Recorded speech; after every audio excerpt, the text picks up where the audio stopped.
masyarakat sebagai advokat dan selanjutnya dianggap dibacakan pokok laporan pada pelapor. Ini nih yang dilakuin massa kemarin waktu aksi damai ngawal putusan Majelis Kehormatan Mahkamah Konstitusi kemarin Selasa 7 November 2023.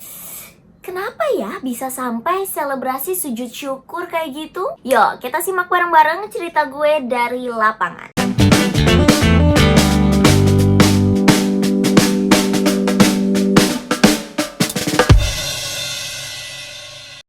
Sebelum gue lanjutin ceritanya, jangan lupa kalian subscribe dulu deh channel YouTube Cerita dari Lapangan. Di situ kita ceritain kayak behind the scene atau POV kita kalau lagi kerja.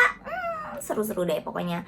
Jangan lupa subscribe ya. Nah lanjut. Cerita drama putusan Mahkamah Konstitusi atau MK sebenarnya udah dimulai dari 16 Oktober 2023. Iya, 16 Oktober 2023 adalah hari dimana Mahkamah Konstitusi atau MK menetapkan ketentuan baru soal batas usia capres dan cawapres. MK mengabulkan sebagian pengajuan gugatan dari mahasiswa Universitas Surakarta Almas Saki Biru. Berusia paling rendah 40 tahun atau pernah sedang menduduki jabatan yang dipilih melalui pemilihan umum termasuk pemilihan kepala daerah. 3. Memerintahkan pemuatan putusan ini dalam Berita Negara Republik Indonesia sebagaimana mestinya. Keputusan itu dianggap kontroversial buat sejumlah pihak, terutama waktu pengamat Denny Indrayana menyorot status hakim ketua MK, yaitu Anwar Usman, yang notabene dia itu adalah sebagai adik ipar Presiden Joko Widodo. Jadinya Anwar dinilai punya konflik kepentingan. Alhasil dibentuklah Majelis Kehormatan MK buat menelusuri dugaan pelanggaran kode etik kasus ini. Hakim konstitusi harus mundur jika ada benturan kepentingan dalam penanganan perkara yang terkait keluarganya. Di situ disebutkan hakim konstitusi tersebut atau anggota keluarganya mempunyai kepentingan langsung terhadap putusan. Singkat cerita nih ya guys, akhirnya kita sampai kepada hari dimana Majelis Kehormatan MK akhirnya membuat keputusan terkait dugaan pelanggaran kode etik ini. Hari itu Selasa 7 November 2023, emang di jadwalnya tuh sidangnya itu mulainya jam 4 sore sih. Kebetulan gue disuruh ngawal kondisi di luaran gedung MK. Jadi ada gak sih massa yang beraksi atau berdemo? Gak cuma satu kelompok massa itu aja yang melakukan aksi. Di sekitar jam 2-an siang itu kayak udah mulai pada datang-datang gitu loh kelompok-kelompok massa yang lain yang mau melakukan aksi. Berbeda dari kelompok massa yang pertama kali tadi datang, itu mereka kan menolak putusan MK. Nah, yang pada datang di sekitaran jam 2 itu justru mendukung putusan MK soal batas usia capres-cawapres. Kira-kira itu ada 3 kelompok massa yang datang di sekitar jam 2 itu. Ada dari Maju Bersama Prabowo Gibran, terus dari Poros Muda Indonesia, dan Aliansi Pemuda Indonesia.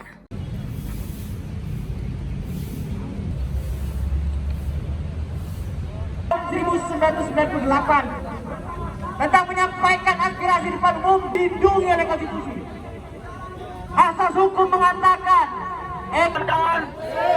Iya, kalau masuk semangat berdiri kawan-kawan. Hari ini kita tunjukkan Salam sejahtera untuk kita semua. Salam. Pangan pemuda rakyat Indonesia yang telah memerdekakan negara kesatuan Republik Indonesia. Ternyata gak cuma 3 aja loh, ada sekitaran 6 kelompok massa yang hari itu melakukan aksi. Dan dari 6 kelompok massa itu semuanya mendukung dari keputusan batas usia capres dan cawapres. Ada yang unik dari aksi hari itu guys. Ternyata mereka itu nggak terlalu mempermasalahkan putusan MK soal dugaan pelanggaran kode etik. Yang penting bagi mereka adalah putusan MK soal batas usia capres dan cawapres itu nggak dibatalin. Ada pihak-pihak yang menggembleng terkait isunya etik, tapi ingin membatalkan putusan Mahkamah Konstitusi. Kan itu menjadi tidak benar. Kenapa tidak benar? Mahkamah Kehormatan Mahkamah Konstitusi atau MK itu tidak punya wewenang, tidak punya kapasitas untuk membatalkan putusan Mahkamah Konstitusi. Kenapa? Sesuai Undang-Undang Dasar 1945 pasal 24C ayat 1 jelas, putusan Mahkamah Konstitusi bersifat final dan mengikat. Artinya MK hanya sebatas etik. Oleh karena itu di sini kami hadir ingin meminta juga kepada Mahkamah Kehormatan yaitu Pak Jimli dan kawan-kawan agar memutus itu tidak keluar dari koridor konstitusi, tidak keluar dari koridor Undang-Undang Dasar 1945. Yaitu apa? Tidak memutus membatalkan putusan. Lihat ya. Kalau untuk terkait Mas Gibran, kita kan lihat si penggugatnya, Pak. Nah, si penggugat ini kan tidak ada hubungannya dengan Anwar Usman. Sementara anak muda di Republik ini kan banyak, Pak. Bukan persoalan Gibran doang. Ada kita, ada yang lainnya. Nah, inilah yang kemudian merupakan suatu hal yang sangat baik, kabar gembira untuk generasi muda ke depannya. Anyway, sekitar jam 4 sore sidang putusan MK dimulai dan kelompok massa itu udah nggak berorasi atau udah nggak muter lagu lagi. Akhirnya mereka duduk sambil ngedengerin si sidang itu karena si sidang itu diputer terus pakai speaker gede-gedean jadi mereka kayak nobar bareng sidang itu. Tapi emang nggak semuanya bertahan sampai akhir sih. Jadi sekitar jam 5 atau jam 6 sore itu beberapa ada yang udah pulang. Tapi masih ada satu kelompok lagi, Aliansi Masyarakat Jakarta Timur yang masih bertahan di situ kira-kira sampai jam 6 sore, sekitar jam segitu. Dan memang janjinya itu waktu kita wawancara di awal dia aksi gitu ya, dia bilang kalau oh iya kita bakal stay sampai akhir dan kita pokoknya bakal melakukan sesuatu, entah itu sujud syukur atau apapun ya tergantung hasil dari putusan nanti. Hari ini bisa dibilang senang dan gembira apa yang kita capai sampai detik ini semua berhasil. Amin. Tapi kita sujud syukur sebagai bukti apa yang kita lakukan hari ini berhasil. Setuju ya? Ternyata mereka nepatin janji guys. Sekitar jam 5.45 itu masa dari kelompok Aliansi Masyarakat Jakarta Timur langsung beres-beres, siap-siap untuk melakukan sujud syukur. Pada prinsipnya hasil di mana berlaku bagi hakim konstitusi dalam memeriksa mengadili usul ini satu perkara pengujian undang-undang, objek pengujiannya ialah norma undang-undang termasuk pihak yang berperkara atau publik pada umumnya. Tidak pula seharusnya hakim kelompok masyarakat atau kumpulan masyarakat sebagai advokat dan wajibnya dianggap bacakan. Pokok laporan pada pelapor menimbang bahwa setelah memeriksa secara saksama laporan dan keterangan para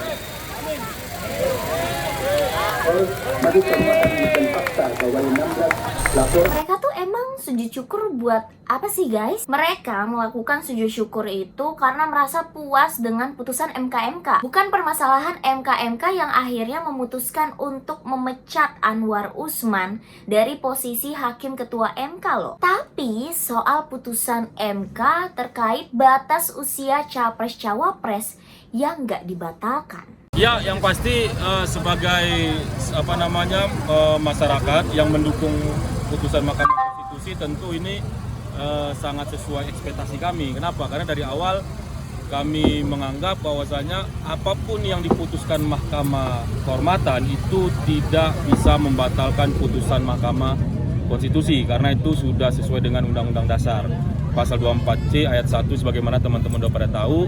Jadi kami sesuai dengan harapan kami juga bahwasanya Pak Jimli dan kawan-kawan selaku Majelis Kehormatan tetap berpegang teguh bahwasanya Mahkamah Kehormatan hanya mengadili dan memutus perkara etik. Jadi tidak sampai ada semacam inisiatif untuk mengarah kepada pembatalan putusan. Jadi harapan kami, tanggapan kami hari ini ya kami sangat bersyukur dan tadi kami sudah praktekkan juga sujud syukur atas apa yang telah kami lakukan hari ini. Gimana menurut kalian? Apakah putusan MK soal batas usia capres-cawapres ini udah sesuai ekspektasi? Dan apakah menurut kalian putusan MK soal pencabutan Anwar Usman dari posisi hakim ketua itu udah adil? Tulis pendapat kalian di kolom komentar ya. Begitu dulu cerita gue dari lapangan. Kalau kalian kepo banget sama cerita-cerita lainnya, jangan lupa like, komen, dan subscribe. Dan tungguin terus update-update video kita, oke? Bye-bye!